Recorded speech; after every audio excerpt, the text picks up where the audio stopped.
So let's say you want to use a reference image to actually model up something. In order to do that, you can actually go over here and then go over to the side view. So the reference image does not work around in the perspective view. So you have to go over into the side just like this. And then from the option, you can go to configure, and in configure, there's image. So you can click over here, and then I have this wonderful texture right here, which I have in desktop's new folder.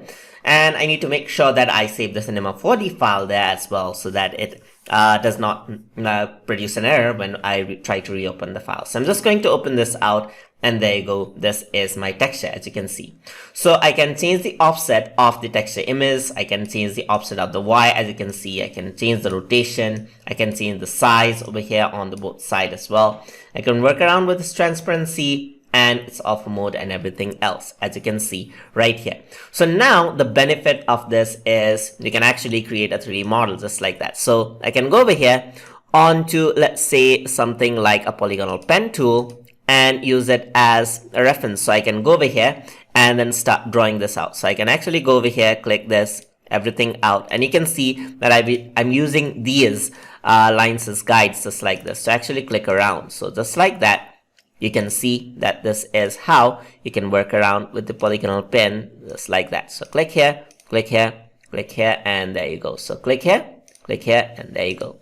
So you can just work around with these, as you can see, and use it as a reference to create complex things quite easily, just like that. And there you go. So I'm just going to close this out, and you can see that this is there as a polygonal object, just like that. And now what I can do is I can extrude and do anything with this polygonal object, as you can see right here. So I can go over here, select this out, extrude this out, and turn it 3D. So just easily, just like that, I have a texture going on right over here. So this is what I use as the reference right here. So you want to work around with a lot of other things, then you can easily do so by using this settings, just like that.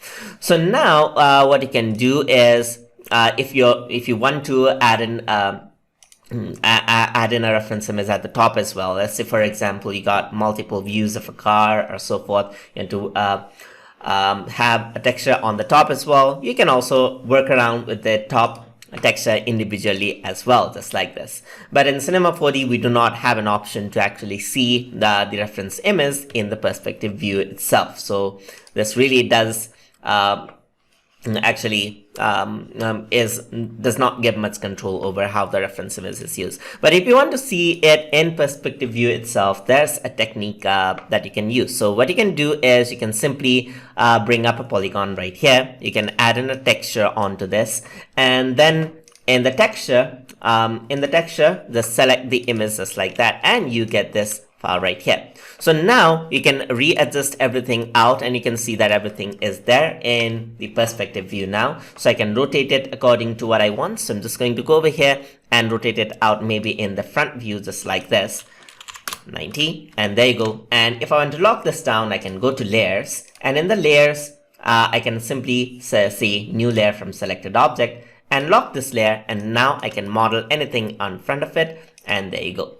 So I'm just going to display the shaded mode right here. So to do that, I'm going to go into display right here, and over here, not display, but yeah, just display, and select the ground shading right here, and you see the shading over here as well. And you can do the same thing basically. So you see everything in perspective and over here as well. So I can go over here onto the mesh in the polygonal pen, and you can basically do the same without having to worry anything out, just like that, as you can see, and you see everything is just there.